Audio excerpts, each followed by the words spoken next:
Hello, I'm Richard with EV4U Custom Conversions. So, a little update of what's been going on and what you can expect down the road.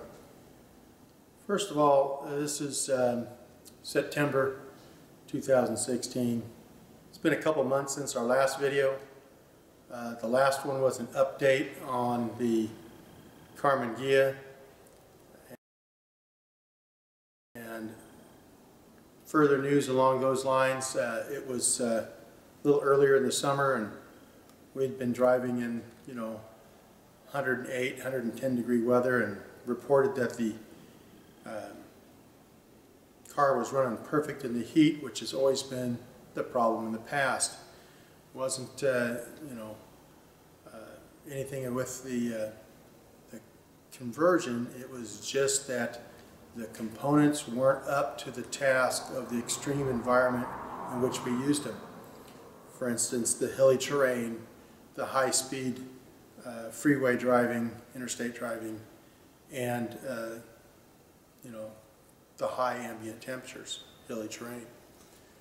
So, after going through 2 DC controllers, we went to what is currently very popular, and that's the high-performance electric vehicle systems setup. In particular, the AC51 motor with the Curtis 1239 controller.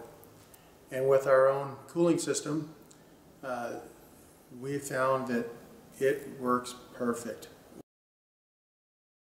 We have not had any occasions where we've even gotten close to a temperature which the controller would go into a thermal cutback. We've been running a good 20 degrees Celsius, 20-25 degrees Celsius cooler than that point, and that's only been at the very worst of times and for a very brief moment. Typically this time of year we're running between 40 and 50 degrees Celsius on our controller temperature. And when we're pulling the steepest of grades and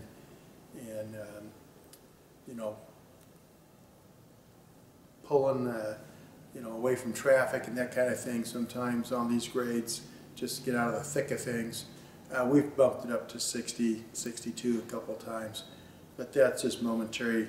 As soon as you back off on the throttle, it seems to drop down real well. So that's kind of one of the items that we've been monitoring, and of course it's a daily driver, so it's being used every day, and we're getting real familiar with what to expect from this system. Been on the road a lot this year, as we are this time of year normally. We've had some very good workshops this year. Attendance has been maxed out. We've actually gone over our intended maximum attendance twice this summer. We just had our last workshop for the year a couple weeks ago, I guess it was. So it makes me feel good. We've been doing these for about 5 years now, and people have come from all over the world, and they always leave with a smile on their face, and that makes you feel good. But when they verbally express that it was well worth it, that makes you feel good. I mean, we had a guy this last time came from West Africa, and he mentioned that it was totally worth it. Now that makes you feel good.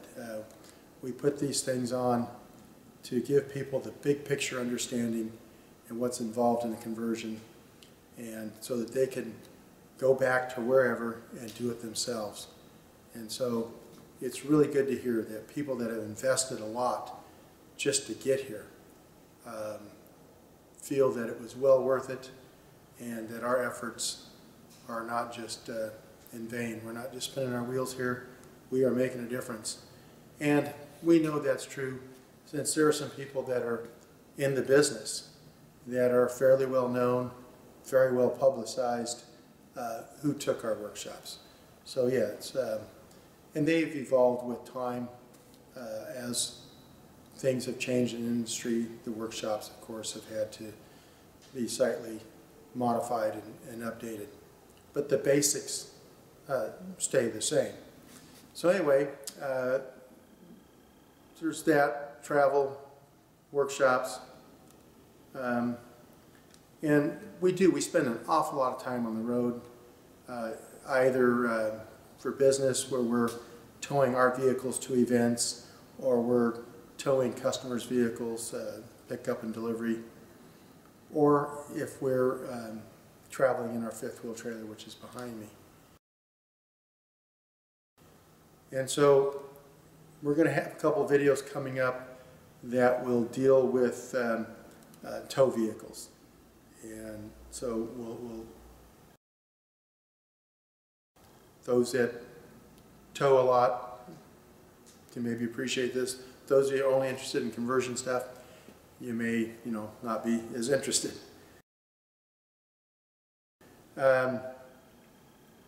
So upcoming vehicles besides the tow vehicle ones, we're going to have one that's going to be specific to the Karmann Ghia. We're going to replace the ball joints and some other suspension components on the front of the Karmann Ghia. And so we're going to have a video on that. And then we've got a couple videos on some different items that are conversion related. And so we'll go back to our roots there. But kind of back on the Karmann Ghia, since 2012 when we converted it to electric, it has just been a blast to own and drive that vehicle. But one thing that you're reminded of, especially when you drive it an average of 50 plus miles a day, every day, I'm reminded that it is a 43-year-old car or a 42-year-old car. It just needs a few things once in a while. We didn't restore the car. We simply purchased the car. It sat in the shop for a year with the gasoline engine in it. And then kind of in a last minute idea of taking it to an event, converted it in my spare time in 8 days, and it has just been basically on the road continuously since then. The longest downtime that car saw was while we were waiting for a replacement transaxle a year or so ago. And we were busy with other things, so we didn't do any maintenance on the car. It just basically has been go, go, go. And it has done it quite well, quite reliably. But we do need to heed the call of required maintenance to keep it reliable and to keep it turn the key and go ready. So, just a little update on what we've been doing and what you can expect in the near future. Going to be on the road again here for a while, but we're going to have some time to hopefully get some videos up in the next couple of weeks, and hope to see you then. Thanks for watching.